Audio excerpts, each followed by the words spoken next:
नमस्कार, world news में आज ईरान और अमेरिका के बीच अब जुबानी जंग छिड़ गई है। एक दूसरे के खिलाफ तीखी बयानबाजी चल रही है।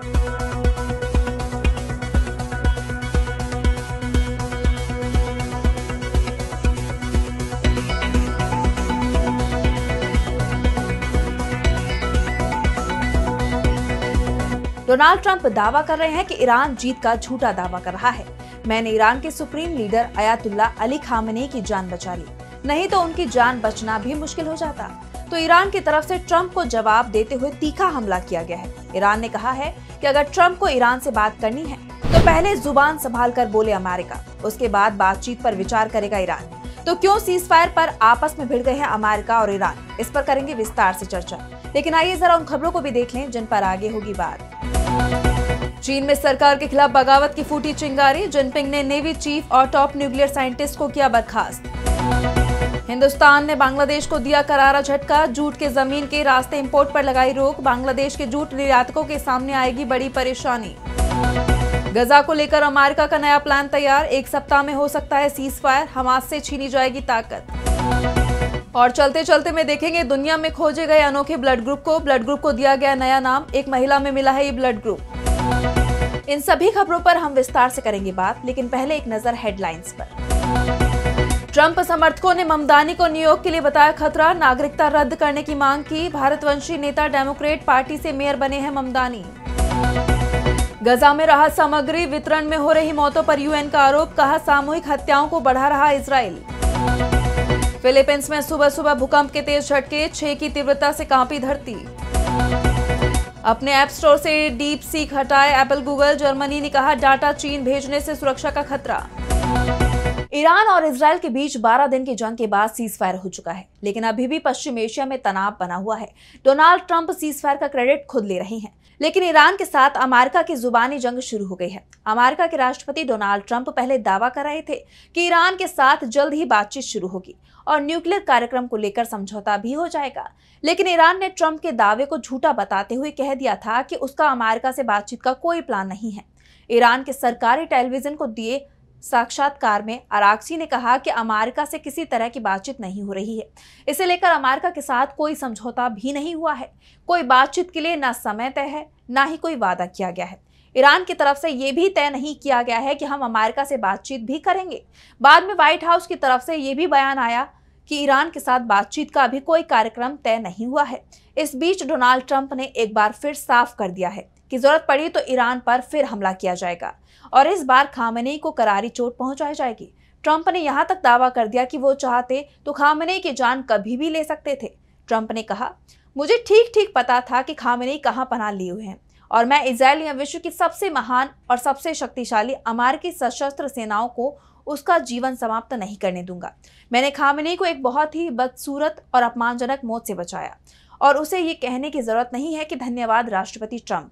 मैं ईरान के खिलाफ प्रतिबंधों को हटाने की संभावना पर काम कर रहा था, जो तेहरान की लंबे समय से चली आ रही प्रमुख मांग है, लेकिन नहीं, इसके बजाय मुझे क्रोध, घृणा के बयान मिले और मैंने प्रतिबंधों में राहत से जुड़े सभी काम तुरंत छोड़ दिए।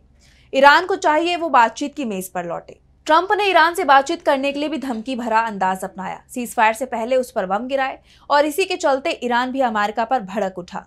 ईरान ने भी अमेरिका पर तीखा हमला किया। ईरान के विदेश मंत्री सैयद अब्बास अराक्ची ने कहा कि अगर अमेरिका वास्तव में ईरान के साथ कोई समझौता करना चाहता है तो राष्ट्रपति ट्रंप को ईरान के सर्वोच्च नेता अयातुल्ला अली खामेनी के प्रति अपमानजनक लहजे को छोड़ देना चाहिए। ईरान धमकियों और अपमानों को सहन नहीं करता और अगर जरूरत पड़ी तो वो अपनी ताकत दिखाने में कोई हिचकिचाहट नहीं करेगा, उन्होंने एक्स पर लिखा। ईरानी कालीनों की जटिलता और धैर्य से बुनी गई महानता विश्व प्रसिद्ध है, जो अथक परिश्रम और संयम का प्रतीक है। लेकिन एक राष्ट्र के रूप में हमारा सिद्धांत सरल है, हम अपनी कीमत जानते हैं, अपनी स्वतंत्रता को महत्व देते हैं और किसी और को अपनी तकदीर तय करने की इजाजत नहीं देते। अगर राष्ट्रपति ट्रंप वास्तव में किसी समझौते को लेकर गंभीर हैं, तो उन्हें ईरान के सर्वोच्च नेता अयातुल्ला अली खामेनी के प्रति अपमानजनक और अस्वीकार्य भाषा को छोड़ देना चाहिए। उन्होंने ये भी जोड़ा कि महान और शक्तिशाली ईरानी जनता, जिसने दुनिया को दिखा दिया कि इजरायली शासन को हमारे मिसाइलों से बचने के लिए डैडी के पास भागना पड़ा, धमकियों और अपमानों को पसंद नहीं करती। अगर भ्रम ने किसी बड़ी भूल को जन्म दिया तो ईरान अपनी वास्तविक क्षमताएं दिखाने से नहीं झिझकेगा। जो किसी भी गलतफहमी को खत्म कर देगा कि ईरान की शक्ति को कम आंका जा सकता है। अरागची ने आखिरी में कहा कि सद्भावना से सद्भावना जन्म लेती है और सम्मान से सम्मान। ईरान ने साफ कर दिया कि ट्रंप अगर अपनी जुबान सही नहीं करेंगे तो अमेरिका से कोई बात नहीं होगी। ईरान ने यह भी साफ कर दिया कि अमेरिका ने उस पर बम गिराए थे, ऐसे में हमलावरों से बातचीत करने की उसकी नीति नहीं है। अब बात चीन में हुई बगावत की। चीन कई संकटों से गुजर रहा है। सबसे बड़ा संकट तो उसकी अर्थव्यवस्था ही बनी हुई है, जो मुश्किल दौर से गुजर रही है। लेकिन अब उससे भी गंभीर संकट जिनपिंग की सत्ता को लेकर खड़ा हो गया है। चीन में बगावत के हालात पैदा हो गए हैं। दावा किया जा रहा है कि जिनपिंग की नीतियों के चलते पार्टी के अंदर मतभेद बढ़ते जा रहे हैं। जिनपिंग की टीम में बड़ी फूट पड़ गई है, जिसके बाद जिनपिंग अपने खिलाफ उठने वाली हर आवाज को भ्रष्टाचार के नाम पर कुचलने की कोशिश कर रहे हैं। और एक बार फिर जिनपिंग ने बड़ी कार्रवाई की है। उन्होंने पीपल्स लिबरेशन आर्मी यानी पीएलए के सबसे सीनियर एडमिरल मियाओ हुआ को उनके पद से हटा दिया है। मियाओ सेंट्रल मिलिट्री कमीशन यानी सीएमसी के राजनीतिक कार्य विभाग के प्रमुख थे और उन्हें सेना की विचारधारा और निष्ठा को बनाए रखने का जिम्मा सौंपा गया था। इसके अलावा देश के राष्ट्रीय परमाणु निगम के deputy chief engineer Liu shipping को चीन की संसद नेशनल पीपल्स कांग्रेस यानी एनपीसी से निकाल दिया गया है। साउथ चाइना सागर में जब चीन लगातार अपनी सैन्य तैनाती बढ़ा रहा है, तब इस तरह का बदलाव हैरान करता है। कथित तौर पर सेना में भ्रष्टाचार के खिलाफ छेड़े गए शी जिनपिंग के अभियान के तहत बर्खास्तगी हुई है। सरकारी बयान के मुताबिक मियाओ को अनुशासन के गंभीर उल्लंघन के आरोपों में पहले ही निलंबित किया गया था और अप्रैल में उन्हें एनपीसी से बाहर कर दिया गया। चीन जब गंभीर उल्लंघन शब्द का इस्तेमाल करता है तो दरअसल ये भ्रष्टाचार के लिए इस्तेमाल होने वाला कोडवर्ड है। सीएमसी चीन की सबसे ताकतवर सैन्य संस्था है, जिसका नेतृत्व खुद शी जिनपिंग करते हैं। मियाओ की बर्खास्तगी 1960 के बाद से किसी सीएमसी अधिकारी के खिलाफ सबसे बड़ी कार्रवाई मानी जा रही है। इसके साथ ही सीएमसी के उपाध्यक्ष हे वेईडोंग पर भी जांच चल रही है। मियाओ 8वें ऐसे सीएमसी सदस्य हैं जिन्हें शी के सत्ता में आने के बाद हटाया गया है। ये वही अधिकारी हैं जिन्हें शी ने खुद चुना था, जिससे अब सवाल उठने लगे हैं कि क्या शी अपनी टीम में सही लोगों को चुन पा रहे हैं। पिछले 2 सालों में चीन में 2 रक्षा मंत्री, पीएलए की रॉकेट फोर्स के 2 प्रमुख और कई रक्षा कारोबारियों को भी उनके पदों से हटाया गया है। ऐसा माना जा रहा है कि ये सारी कार्रवाइयां सैन्य उपकरणों की खरीद में हुए भ्रष्टाचार से जुड़ी हैं। बर्खास्त रक्षा मंत्री ली शांगफू खुद पहले सेना के इक्विपमेंट प्रोक्योरमेंट डिपार्टमेंट के प्रमुख थे। चीन में इससे पहले भी कई टॉप अधिकारियों पर कार्रवाई की जा चुकी है। चीन के दूसरे नंबर के जनरल ही वेईडोंग को बीजिंग में 11 मार्च को वार्षिक संसदीय सत्र के समापन समारोह के बाद से सार्वजनिक रूप से नहीं देखा गया है। तब से वो उच्च स्तरीय पोलित ब्यूरो और सेना के कार्यक्रमों में भी नहीं दिखाई दिए हैं। वो पीपल्स लिबरेशन आर्मी के तीसरे सबसे शक्तिशाली कमांडर हैं और उन्हें सेना के कमांडर इन चीफ राष्ट्रपति शी जिनपिंग का करीबी सहयोगी माना जाता है। और अब बात बांग्लादेश की। पिछले साल 5 अगस्त को बांग्लादेश में शेख हसीना सरकार के तख्तापलट के बाद से ही हिंदुस्तान के बांग्लादेश से संबंध खराब होते चले गए। कई बार मोहम्मद यूनुस ने हिंदुस्तान विरोधी बयान दिए। उनकी सरकार के मंत्रियों ने हिंदुस्तान से रिश्तों को कमजोर करने की कोशिश की, जिसके बाद से दोनों देशों के बीच तनाव बढ़ता गया। अब इस बीच हिंदुस्तान सरकार ने एक बड़ा फैसला लिया है, जिससे बांग्लादेश को बड़ा झटका लगा है। हिंदुस्तान ने बांग्लादेश से आने वाले कुछ जूट उत्पादों और बुने हुए कपड़ों पर रोक लगा दी है। ये रोक जमीन के रास्ते से होने वाले आयात पर लगाई गई है। हालांकि इन उत्पादों को नहावा शेवा बंदरगाह के जरिए हिंदुस्तान में लाया जा सकता है। विदेश व्यापार महानिदेशालय यानी डीजीएफटी ने इस बारे में एक सूचना जारी की है। डीजीएफटी ने नोटिफिकेशन में कहा कि आयात सिर्फ महाराष्ट्र के नहावा शेवा बंदरगाह के जरिए ही करने की अनुमति है। बैन किए गए प्रोडक्ट्स में जूट उत्पाद, फ्लैक्स टो और अपशिष्ट जूट और अन्य bast fibre jute, single flax yarn, jute का सिंगल यार्न, मल्टीपल फोल्डेड बुने हुए कपड़े या फ्लैक्स और जूट के बिना ब्लीच किए हुए बुने हुए कपड़े शामिल हैं। हिंदुस्तान के इस कदम ने मोहम्मद यूनुस की नींद उड़ा दी है। बता दें कि ये कोई पहली बार नहीं है जब भारत की तरफ से इस तरह का फैसला किया गया हो। पिछले कुछ समय से लगातार हिंदुस्तान ऐसे फैसले ले रहा है। हाल ही में 17 मई को हिंदुस्तान ने बांग्लादेश से आने वाले रेडीमेड कपड़े और प्रोसेस्ड फूड जैसे कुछ सामानों पर भी बंदरगाह को लेकर कुछ पाबंदियां लगाई थी। सरकार के ताजा कदम से हिंदुस्तानी जूट मिलों और किसानों को फायदा मिल सकता है। कारण है कि उन्हें अपने उत्पादों के लिए अधिक बाजार और बेहतर कीमतें मिलेंगी। हिंदुस्तान में जूट का बड़ा उद्योग है। अब हिंदुस्तान के इस फैसले का बांग्लादेश पर काफी असर पड़ेगा, क्योंकि बांग्लादेश में पहले से ही हालात काफी तनावपूर्ण बने हुए हैं। इस समय बांग्लादेश में अस्थिरता का दौर चल रहा है। मोहम्मद यूनुस की सरकार को विरोध का सामना करना पड़ रहा है, जिससे मोहम्मद यूनुस चिंता में है और अब हिंदुस्तान के इस फैसले से उनकी परेशानी और बढ़ती दिखाई दे रही है। और अब बात इजराइल और ईरान की। इजराइल और ईरान में युद्ध विराम तो हो गया, लेकिन इसके बाद से ही नेतन्याहू ने गजा पर अंधाधुंध बमबारी शुरू कर दी है। गजा के शेख रदवान इलाके में इजराइल की तरफ से एक के बाद एक कई बम गिराए गए। इस भीषण हमले के अलावा इजराइल ने उत्तरी गजा के कई इलाकों में बमबारी की और खबर है कि पिछले 24 घंटे में हुए इन हमलों में 74 लोग मारे जा चुके हैं।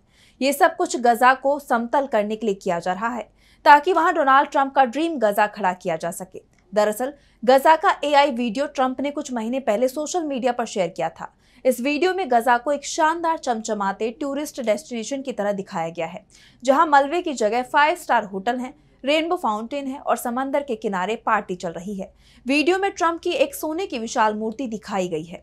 एलन मस्क डॉलर की बारिश में नाचते हुए दिखते हैं और नेतन्याहू के साथ ट्रंप समंदर के किनारे जूस के गिलास टकराते भी नजर आते हैं। वीडियो के एंड प्लेट पर लिखा है ट्रंप गजा। जैसे दुनिया भर में ट्रंप टावर खड़े हैं, उसी तरह अब गजा को भी ट्रंप की ब्रांडिंग के नाम पर बसाने का सपना दिखाया जा रहा है। इस पूरे प्लान को जमीन पर उतारने के लिए डोनाल्ड ट्रंप और अमेरिका के विदेश मंत्री मार्को रूबियो ने इजराइल के प्रधानमंत्री बेंजामिन नेतन्याहू से बात की है।